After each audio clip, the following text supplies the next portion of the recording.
আজ থেকে শুরু হয়ে গেল ছাত্রজীবনের প্রথম বোর্ড পরীক্ষা, মাধ্যমিক পরীক্ষা। এই গুরুত্বপূর্ণ পরীক্ষাকে কেন্দ্র করে বার্নপুর ট্রাফিক গার্ডের পক্ষ থেকে এক মানবিক উদ্যোগ নেওয়া হয়।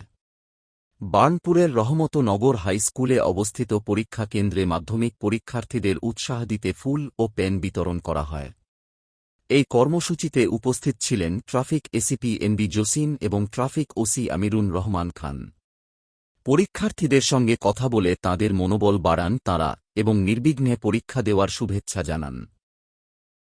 এদিন পরীক্ষা কেন্দ্রে আসা এক ছাত্রী অনিচ্ছাকৃতভাবে তার এডমিট কার্ড ও রেজিস্ট্রেশন কার্ড বাড়িতে ফেলে আসে। বিষয়টি জানার পর ট্রাফিক এসিপি এনবি জসিম তৎক্ষণাৎ মানবিক ভূমিকা নেন। তাঁর নির্দেশে সিভিক ভলেন্টিয়ার অনির্বাণ মজির সহযোগিতায় ওই ছাত্রীকে বাড়িতে পাঠিয়ে প্রয়োজনীয় নথিপত্র সংগ্রহ করে আনা হয়।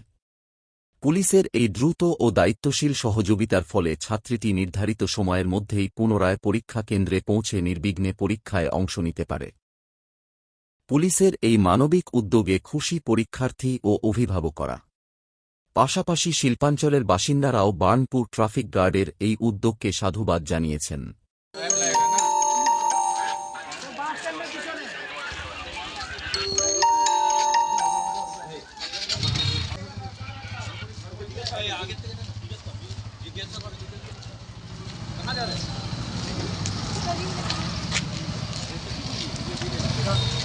जल्दी जल्दी ले जा।